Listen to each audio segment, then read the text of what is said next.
तो नमस्कार, कैसे हैं बच्चों। आशा करता हूँ कि स्वस्थ और मस्त होंगे। तो सुपर 100 का फॉर्म आप लोग भर चुके होंगे। बहुत बच्चे अब अपना एप्लीकेशन फॉर्म भर रहे होंगे। तो अब आ जाते हैं अपनी तैयारी की ओर। जैसा कि हमने पहले बताया था कि आप लोगों को क्या क्या पढ़ना है, बताया था एनसीईआरटी आपको आप लोगों को क्लियर करना है 9th और 10th इम्पोर्टेंट, क्योंकि सबसे ज़्यादा इम्पोर्टेंट उसमें 10th है, फिर आपका 9th लेना है। लेकिन कभी कभी क्या हो जाता है, कुछ 11 के भी आते हैं, तो उसको आप अपने हिसाब से थोड़ा बहुत पढ़ चुके होंगे। ठीक है। अब हम लोग आगे देखते हैं कि हम लोग अब आगे क्या कर सकते हैं, क्योंकि हमारे पास टाइम कम बचा हुआ है। और इतने कम टाइम में हम लोग कैसे पूरा अपना सिलेबस कंप्लीट करें और कैसे हम इम्पोर्टेंट क्वेश्चन को देखें अपने। तो इसी से रिलेटेड ये वीडियो होने वाला है।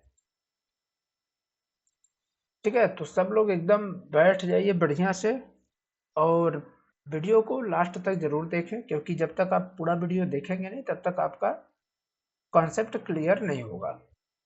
तो यहाँ पर देख रहे हैं कि super 100 important question with solution 2025 दिया गया है। क्यों? क्योंकि ये हम नए बेस पर आपको बताएंगे एक एक क्वेश्चन की कैसे कैसे क्वेश्चन आपको तैयार करना है। ठीक है, कौन कौन से इम्पोर्टेंट टॉपिक हैं आपके और कौन कौन से आपके इम्पोर्टेंट क्वेश्चन होते हैं।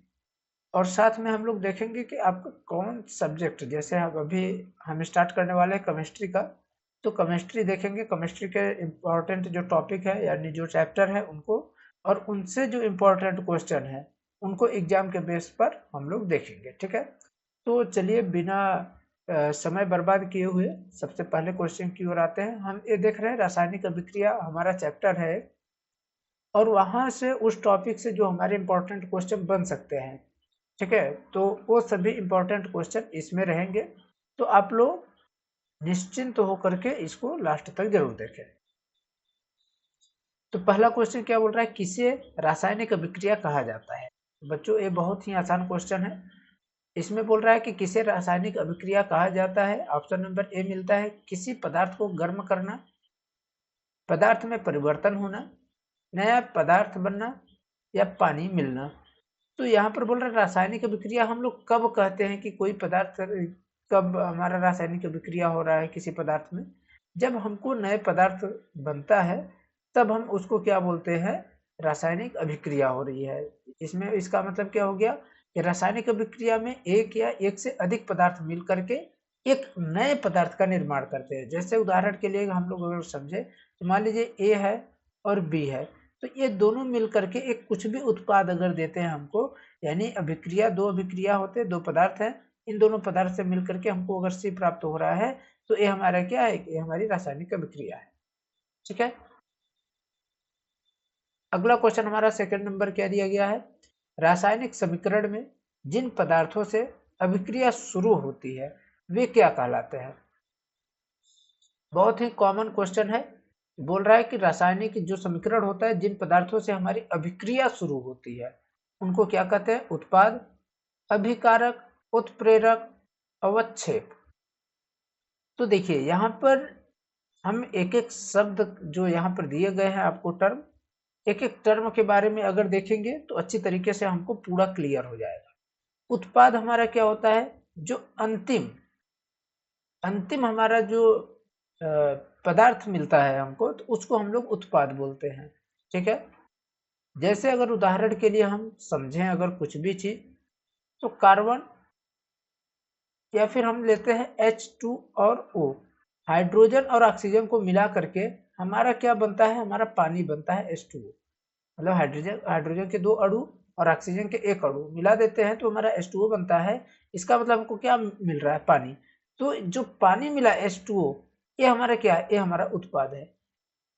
लेकिन हमको क्वेश्चन में क्या बोल रहा है, रासायनिक अभिक्रिया में जिन पदार्थों से अभिक्रिया शुरू होती है, यानी जिससे हमारी अभिक्रिया बनती है उसको क्या बोलते हैं, तो उनको हम लोग बोलते हैं अभिकारक। रासायनिक अभिक्रिया में भाग लेने वाले जो भी पदार्थ होते हैं उनको हम लोग क्या बोलते हैं, अभिकारक बोलते हैं। सब हमारे क्या है, अभिकारक है। उत्प्रेरक क्या होता है, उत्प्रेरक जो होता है इनको उत्तेजित करने के लिए, यानी उत्तेजित करने के लिए जो पदार्थ मिलाए जाते हैं उनको हम लोग उत्प्रेरक बोलते हैं। जैसे बोलते हैं ना कि टेम्परेचर में मतलब 20 डिग्री टेम्परेचर किए तो हमारा ये बना, या फिर मान लीजिए कुछ भी चीज़ ऑक्सीजन की उपस्थिति में, हाइड्रोजन की उपस्थिति, मतलब किसी चीज़ की अगर उपस्थिति में हो रहा है तो वहां पर हमारा क्या होता है, वो उत्प्रेरक होता है। उत्प्रेरक का मतलब क्या हो रहा है, उसको बढ़ावा देना।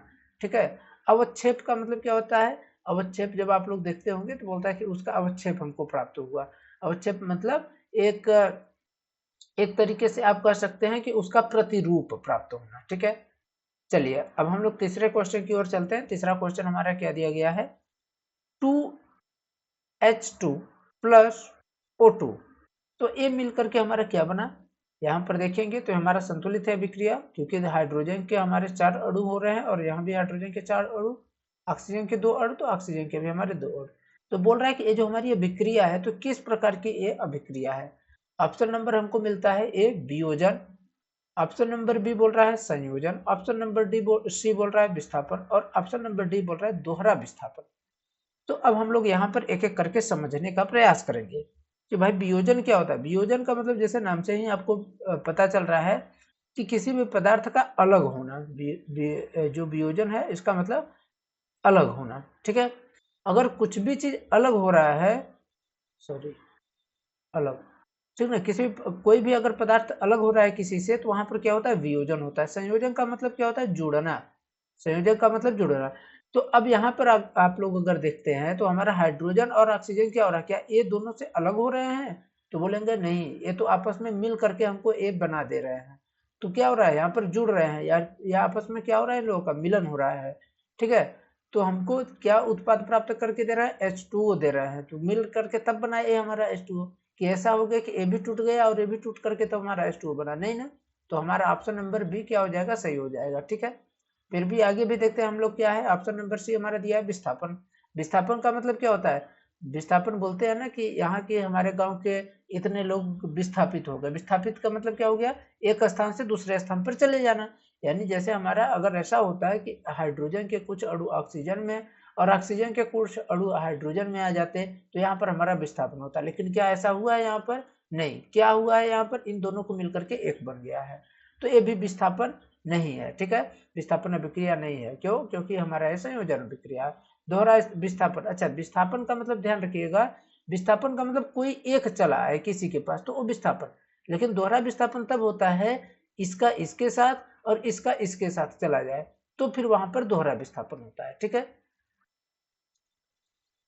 चलिए अगले क्वेश्चन की ओर चले। तो हमारे यहाँ पर बोला है CaCO3 ए मिल करके, मतलब इसकी हमारी अभिक्रिया हुई तो हमको CaO और CO2 प्राप्त हुआ। तो बोल रहा है कि एक किस प्रकार की अभिक्रिया है हमारी, तो संयोजन, वियोजन, विस्थापन या फिर दोहरा विस्थापन।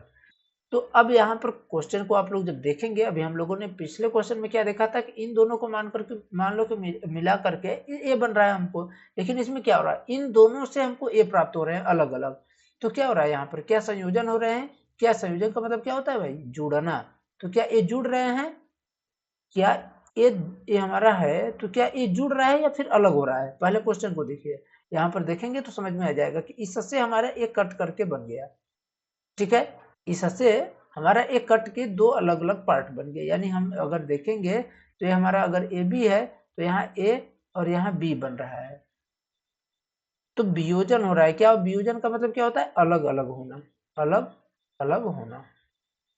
ठीक है। यानी ए टूट करके अलग अलग हो गया है।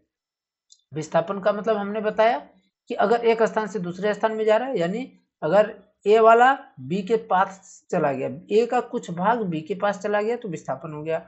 लेकिन हमारा जो दोहरा विस्थापन क्या होता है, ए का कुछ भाग बी के पास चला जाए, बी का कुछ भाग ए के पास चला है, तो वहां पर होता है दोहरा विस्थापन। अगले क्वेश्चन की ओर चले। 5वां नंबर क्वेश्चन हमारा क्या है, Fe plus you SO4, Fe SO4 plus you में किसने किसे विस्थापित किया। क्वेश्चन क्या बोल रहा है, इसमें किसने किससे विस्थापित किया।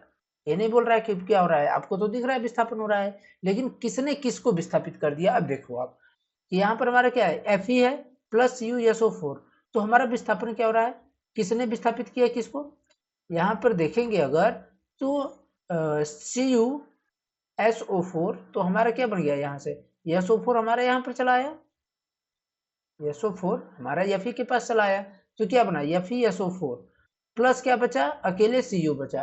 तो हमको किसको विस्थापित कर रहा है कौन, तो Fe जो दो हमारा है, Fe Fe ने Cu को क्या कर दिया, विस्थापित कर दिया। Fe ने Cu को विस्थापित कर दिया, ठीक ना। Fe ने Cu को क्या किया, विस्थापित कर दिया। तो क्या ऑप्शन नंबर हमारा बी सही हो जाएगा। आप लोग कमेंट करके इसका आंसर जरूर बताइएगा, क्या सही है कि नहीं। Fe प्लस CuSO4 में किसने किसे विस्थापित किया।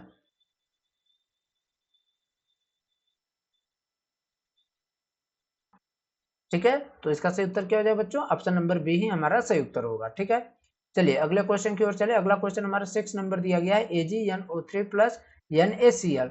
तो हमारा क्या बन गया, AgCl और NaNO3, ये हमारा कौन सा विस्थापन हो रहा है। पहली बात तो यहाँ पर समझिएगा, ये हमारा दोहरा विस्थापन जो हम लोगों ने पढ़ा था, ये दोहरा विस्थापन का उदाहरण है।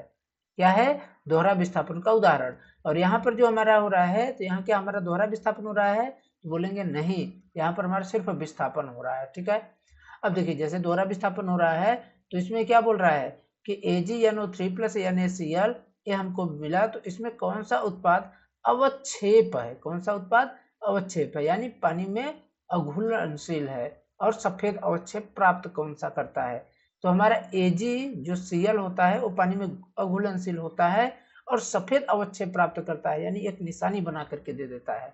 तो क्या है ऑप्शन नंबर बी, AgCl। ठीक है, अगले क्वेश्चन की ओर चले, तो HCl प्लस NaOH, NaClH2O कैसे बना हमारा भाई, तो Na है Cl, यानी ये जो हमारा Na के साथ Cl आ गया और बच क्या गया, हाइड्रोजन के एक अणु, और ये भी हाइड्रोजन इसके पास चला आया, या ये दोनों विस्थापित होकर यहाँ चले गए। ठीक है, तो क्या बन गया हमारा, हाइड्रोजन के 2 अणु हो गए और ऑक्सीजन का 1 अणु, तो H2O बना, NaCl अलग हो गया। तो ये हमारा जो है किस प्रकार की अभिक्रिया हो रही है, तो यहाँ पर जब देखेंगे तो HCl प्लस NaOH, तो हमारा क्या संयोजन हो रहा है, तो बोलेंगे नहीं, ये आपस में नहीं जुड़ रहे हैं। तो क्या विस्थापन हो रहा है, तो बोलेंगे विस्थापन जैसे तो हमको कुछ दिख रहा है, लेकिन कैसे कंफर्म करें कि और क्या हो सकता है हमारा। ठीक है, तो थोड़ा सा यहाँ पर संभल जाइएगा। फिर क्या है, तटस्थीकरण है। तटस्थीकरण ये नया शब्द क्या आ गया, तो रुकिए अभी सब्र करिए, सब बताते हैं आपको। फिर ऑप्शन नंबर डी, वियोजन। क्या वियोजन हो रहा है, नहीं, तो वियोजन नहीं हो रहा है, तो हमारे ऑप्शन नंबर बी या सी में से कोई एक होगा। ठीक है, क्यों, क्योंकि हमारा ऑप्शन नंबर ए और ऑप्शन नंबर डी यहाँ पर सही नहीं हो रहे हैं। तो अब इसमें जो हमारा है कुछ अलग ही कंसेप्ट लगेगा, तो बोलेंगे भैया कैसे कंसेप्ट हमारा अलग से कहाँ से आ गया। तो HCl क्या है हमारा, HCl हमारा अम्ल है, क्या है, अम्ल। NaOH क्या है, तो बोलेंगे भैया ये क्षार है हमारा। NaCl क्या हो गया, ये हमारा लवण हो गया। H2O क्या है, हमारा जल हो गया। ठीक है, तो अम्ल और क्षार मिल करके लवण और जल का निर्माण करते हैं, तो इसमें क्या होता है, ये तटस्थीकरण कहलाते हैं। ठीक है, ये क्या हो जाएगा, ऑप्शन नंबर सी हमारा सही हो जाएगा। यहाँ पर विस्थापन तो हो रहा है लेकिन तटस्थीकरण है, ऑप्शन नंबर सी सही हो जाएगा। अगले क्वेश्चन की ओर चले, तो अगला question CuO plus H2, Cu plus H2O में H2 क्या करता है, ऑक्सीकरण, अपचयन, संयोजन या विस्थापन।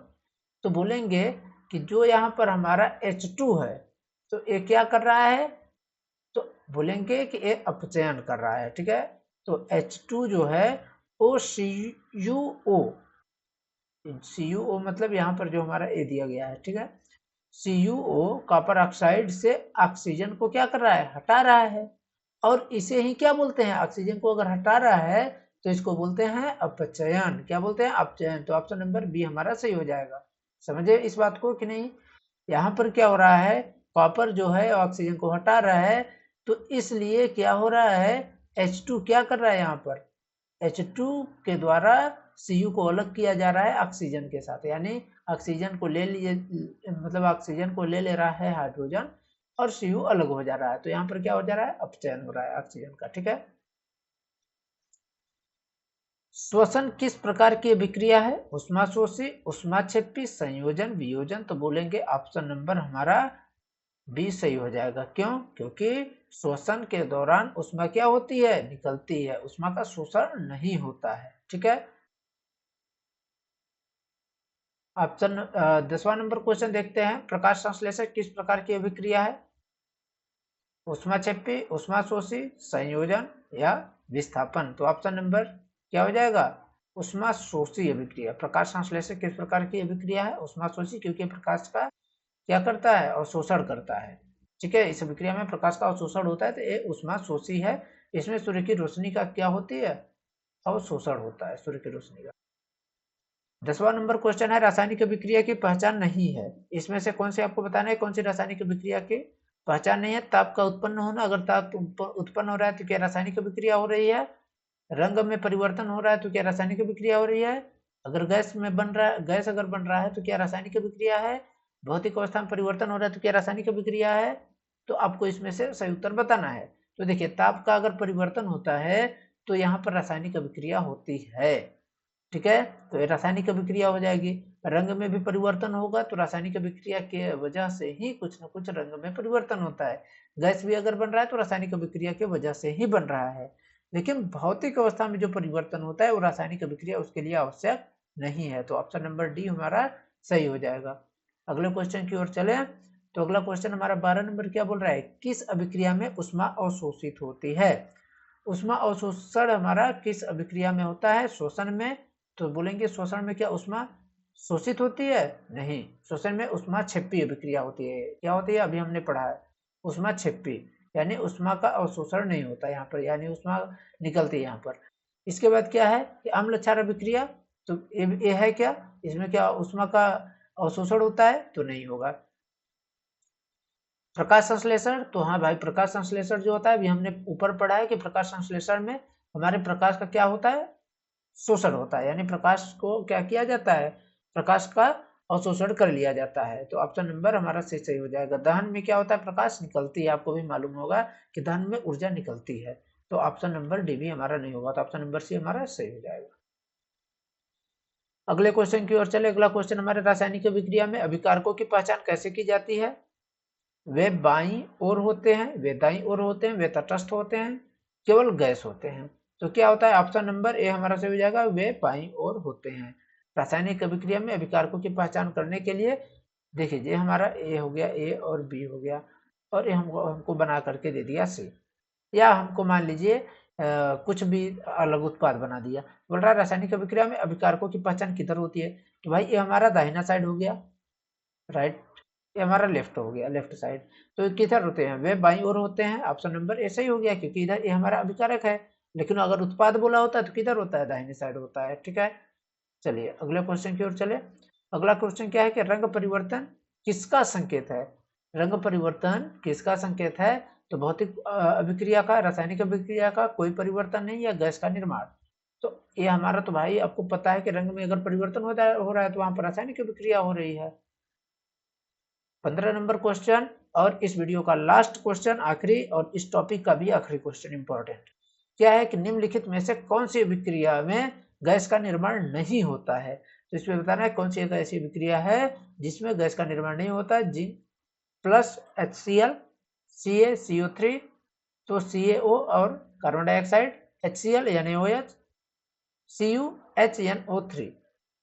ठीक है, तो देखिए, ऐसी अभिक्रिया जो तटस्थीकरण की स्थिति में होती है तो वहां पर क्या होता है? केवल जल और लवण बनते हैं। तो उस स्थिति में गैस का निर्माण क्या होता है? नहीं होता है। ठीक है, तो ऐसा इसमें से हमको निकलना है, बताना है जिसमें जल और लवण बने। तो बोलेंगे हमारा जल किस में बन रहा है? H2O, यहाँ से हमारा प्लस H2O निकाल लो। अब क्या बना है? लवण NaCl बन गया, NaCl। तो ये हमारा तटस्थीकरण अभिक्रिया हो जाएगा। तो ऑप्शन नंबर हमारा सही हो जाएगा। क्यों? क्योंकि इसमें देखेंगे तो क्या इसमें बन रहा है? तो नहीं बन रहा है। इसमें बन रहा है क्या? नहीं बन रहा है। इसमें नहीं बन रहा है। तो ऑप्शन नंबर हमारा क्या हो जाएगा? ऑप्शन नंबर सी हमारा सही हो जाएगा। ठीक है, तो ये रहा हमारा आज का पहला क्लास। आप लोगों को कैसा क्लास लगा आप लोग कमेंट करके जरूर बताइएगा, क्योंकि आप जब तक कमेंट करके नहीं बताते तब तक हमको कंफर्मेशन नहीं होता कि नहीं हमारा वीडियो किस दिशा में जा रहा है, हम आपको सही तरीके से पढ़ा पा रहे हैं या नहीं, सही तरीके से समझा पा रहे हैं या नहीं। क्योंकि अगर कुछ गलतियां होती हैं तो जब तक आप बताएंगे नहीं तो उसको सुधार नहीं किया जा सकता। ठीक है, ऐसा हो सकता है कि हम अपने तरीके से पूरा ट्राई कर रहे हैं लेकिन आपको वो चीज नहीं समझ में आ रहा है। क्या चीज नहीं समझ में आ रहा है? कमेंट करके फटाफट आप लोग बता दिया करिए, जिससे उसको अगले वीडियो में इम्प्रूव किया जा सके। और अगर अभी तक आप चैनल को सब्सक्राइब नहीं किए तो इसको फटाक से सब्सक्राइब कर लीजिए और बेल आइकन को प्रेस कर लीजिए, जिससे जो भी इंपॉर्टेंट जानकारी हो सुपर 100 से संबंधित या किसी भी एग्जाम से संबंधित तो आपको फटाफट मिल जाए। ठीक है, तो धन्यवाद। अगर वीडियो अच्छी लगी हो तो इसको फटाक से लाइक कर दीजिए, अपने दोस्तों तक शेयर करना बिल्कुल ना भूलें।